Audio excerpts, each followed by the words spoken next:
अर्चनीय वंदनीय पूजनीय प्रातःस्मरणीय पूज्य साहेब जी, मंचासीन उपस्थित हमारे मंच संचालक श्री अध्यक्ष साहेब,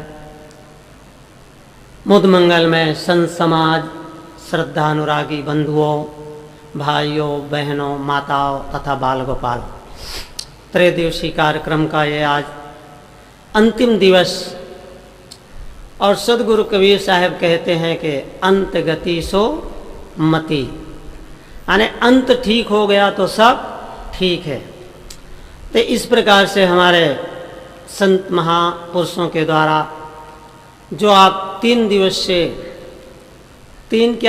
दिवस से ही विचारों को श्रवण कर रहे हैं, 8 से ही सत्संग चालू था, उस पर अनेक महापुरुषों ने अपने अपने अनुसार सदगुरु कबीर देव के विचारों के आधार पर आप सबको विचार दिए। हम आप यहाँ से जाएं तो कुछ ले करके जाएं। ऐसे तो संत महापुरुष सभी जगह जाते हैं और आप सभी जगह सुनते हैं, और सुन करके हम अपने जीवन में धारण करें। तो हमें यहाँ से जाना है तो क्या लेकर जाना है? आप जानते हैं सबसे बड़ा दुनिया में भय है तो किसका है? सबसे बड़ा खतरा है तो ज्यादा मौत का खतरा। लोग भयभीत हैं, आज सबसे ज्यादा भयभीत हैं। पर यदि हम यहाँ आए हैं सत्संग में तो सबसे ज्यादा हम सावधान हो जाएं और हम समझ लें कि सदगुरु कबीर देव हमें देने वाले हैं। परंतु यदि हम ले तब हमें सदगुरु कबीर देव हमेशा संत महापुरुष उनके वाणी के माध्यम से यही बतलाते हैं कि हम आप रोज प्रार्थना भी करते हैं, वंदना करते हैं, और उस वंदना में कहा जाता है कि साहेब कबीर अभय पद दाता। बोलते हैं सदगुरु कबीर देव हैं तो देने वाले क्या हैं? बोले हमें निर्भयता देते हैं, अभय पद। तो वो अभय पद जब हमें आपको मिल जाएगा, यानी अभय पद मिलना नहीं, अभय पद का बोध हो जाएगा, निर्भयता आ जाएगी, तो जो हमारे जीवन में ये डर है, सबसे ज्यादा जो मौत का भय है, ये भय नहीं रह जाएगा। जिसको सदगुरु कबीर देव ने कहा है कि जा मरने से जग डरे और मेरे मन आनंद, और कब मरी हो कब पाई हो पूर्ण परमानंद। तो आप अपने आनंद में स्थित हो जाएंगे। इसलिए साहब कहते हैं कि यदि हम यहाँ से जा रहे हैं, सत्संग में आप सब आए हैं, तो हम यहाँ से ये बात लेकर जाएं कि निर्भय रहें, भयभीत न हो। आज सब भयभीत हैं। आप देखते हैं राम जी की उतनी मूर्तियां नहीं पाई जाती जितनी हनुमान की पाई जाती है। आप बतलाओ हनुमान जी की मूर्ति क्यों इतनी पाई जाती? क्योंकि इतना भय व्याप्त हो गया है कि लोगों ने यहां तक कहा है कि भाई क्या है, भूत है, प्रेत है, चुड़ैल है, डंकनी है, क्या क्या लगे हुए हैं लोगों के पीछे। तो लोग कहते हैं कि हनुमान चालीसा क्यों पाठ करते हैं मालूम है? वो कहते हैं इसलिए पाठ करते हैं भूत पिशाच निकट नहीं आवे, महावीर जब नाम सुना। तो हम कहते हैं जो हमारे कबीरपंथी हैं उनको क्या करना है? वो भूत प्रेत है ही नहीं, मूलो नास्ति कुतो शाखा। जब मूल में ही नहीं है तो लगेगा कैसे? और जिनको यदि भय है तो यहाँ से साहब की कंठी बना करके जरूर जावें, तो उनको भूत प्रेत लगेगा ही नहीं। जो है साहब की कंठी है वहां फिर भूत क्या करेगा? तो इस प्रकार से ये भय है, भय के कारण से लोग मानते हैं हनुमान जी को।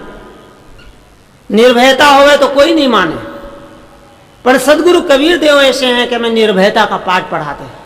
तो लोग कहते हैं भूत पिशाच निकट नहीं आवे, महावीर जब नाम सुनावे, नासे रोग हरे सब पीरा, और जपत निरंतर हनुमत। बोलते इसीलिए जाप करते हैं। हनुमान चालीसा में एक चौपाई है जो हनुमान चालीसा की जान है, और कहते हैं ना जान है तो जहान है, नहीं तो केवल शमशान है। जान की बड़ी कीमत है। आप देखते हैं आप सब बैठे हैं, जान है तभी तो सुन रहे हैं, और जान ना होए तो कौन सुनेगा? जान है तभी तो हम बोल रहे हैं, और जान ना होए तो कौन बोलेगा? न वो बोल सकता है न वो सुन सकता है, इसलिए जान की बहुत बड़ी कीमत है। पर लोग हनुमान चालीसा पढ़ते हैं पर समझ पाते नहीं। जान की बहुत बड़ी कीमत है, तो वो जान है तो कौन सी है? हनुमान चालीसा बहुत लोग पढ़ते हैं पर समझ नहीं पाएंगे, हम बतलाएंगे तो आपको याद आ जाएगा। हनुमान चालीसा में कहते हैं कि आपन तेज संभारो आपे, तो तीनों लोक हाँकते। बोलते हैं अपने तेज को तुम संभालो। वो तेज है, शक्ति है, पावर है। वो कौन सी शक्ति है बतलाओ? जब अंदर में शक्ति होती है ना, तेज होता है, पावर होता है। आपने देखा होगा, उदाहरण दें आपको, आपने फुटबॉल देखा होगा। फुटबॉल खेलते हैं बच्चे, गेंद, तो उस फुटबॉल में जब हवा भरी रहती है तो फुटबॉल कैसा उतकता है? थोड़ा सा भी ठोकर लगती है तो ऊपर उदकता रहता है, उछलता रहता है। और यदि उस फुटबॉल से हवा निकाल दी जाए तो, जब हवा निकाल दी जाएगी तो फिर वो टस से मस नहीं होता। इसी प्रकार से हमारे आपके अंदर में वो शक्ति है, पावर है, जिसको कहा जाता है उस चौपाई के माध्यम से तुलसीदास जी महाराज कहते हैं कि आपन तेज संभालो आपे। वो तेज है ब्रह्मचर्य की शक्ति। यहाँ पर पुस्तकालय में ब्रह्मचर्य जीवन नामक पुस्तक भी है, जो बहुत पहले की है, साहब जी लिखे हैं।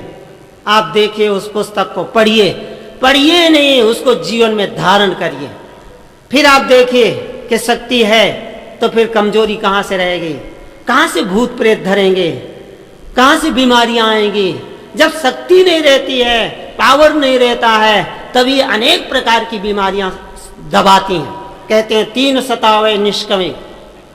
एक सूत्र देते हैं, बोलते हैं कमजोर को 3 लोग दबाते हैं। कौन कौन? बोले 3 सतावे निष्कई, पातक, राजा और रोग। आप बहुत से जानते हैं। बोलते हैं 3 कमजोर को दबाता है। एक तो पाप दबाता है। जब आपका मन कमजोर है तो अनेक प्रकार के पाप दबाते रहते हैं।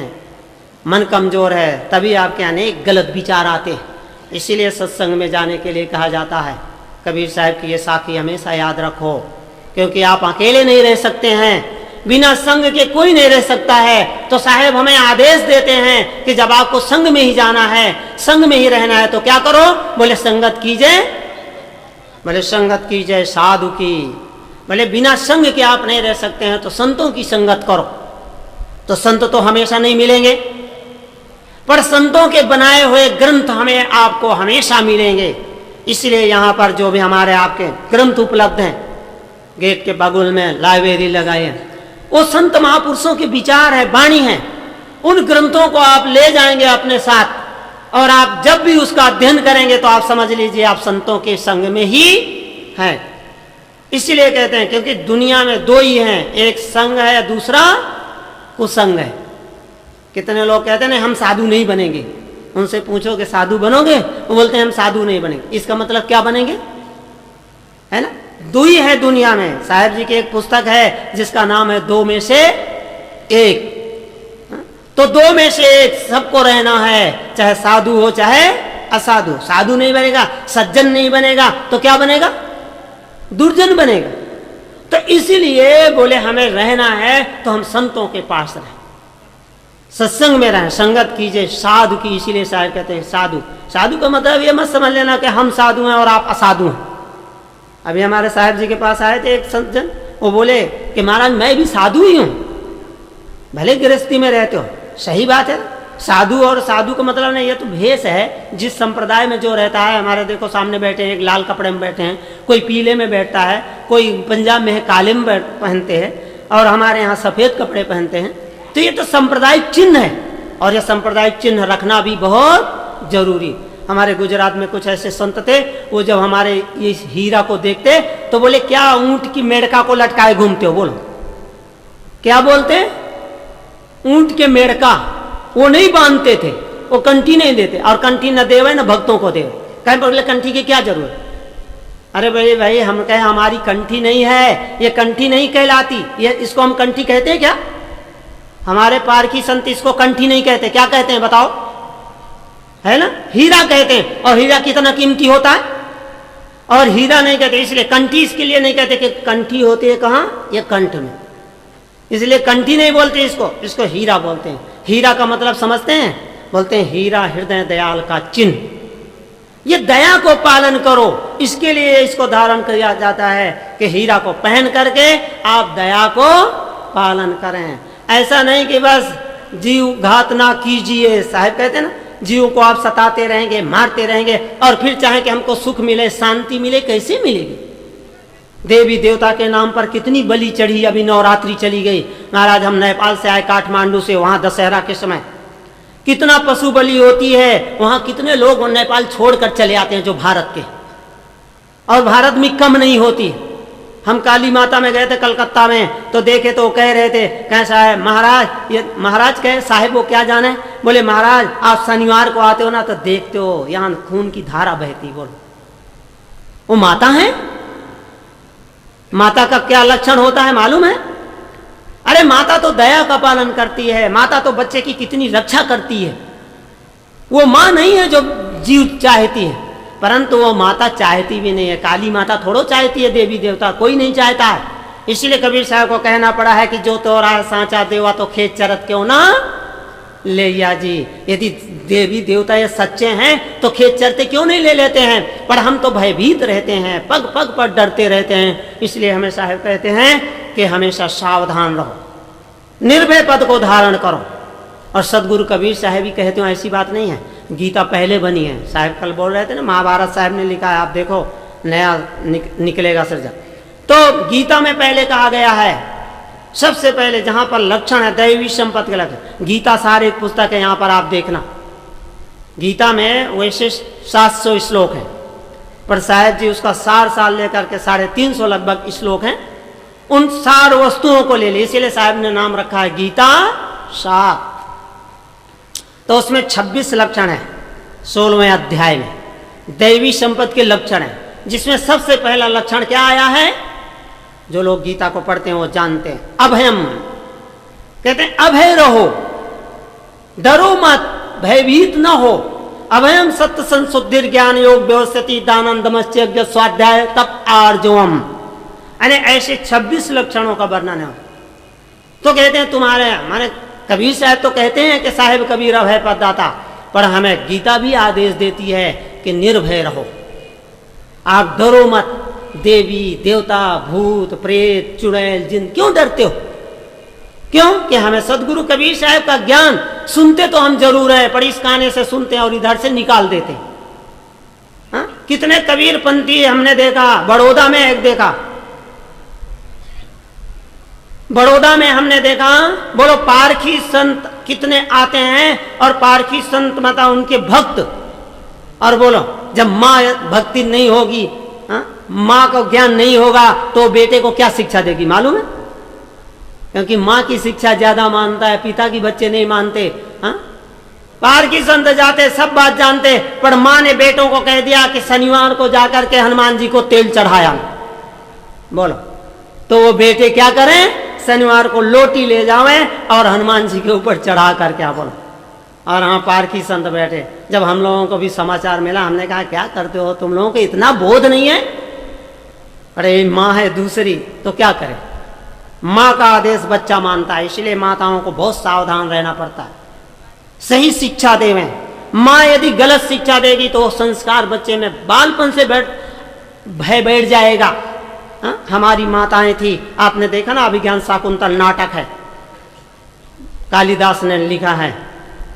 तो दुष्यंत राजा और उनके वो, तो महाराज देखो शकुंतले के बेटा था, वो डरते थे, वो बालपन में ही सिंह के बच्चों के दांत, शावक जो सिंह के बच्चों के साथ खेलते थे। और आज ये माताएं इतना भय दिला देती हैं, छोटा बच्चा आया तो बस बिल्ली से डरते हैं, कहते हैं भयभीत रहती हैं, अंधेरा हो गया तो बस उसको समझते हैं कुछ होना, अरे कुछ नहीं होने वाला है।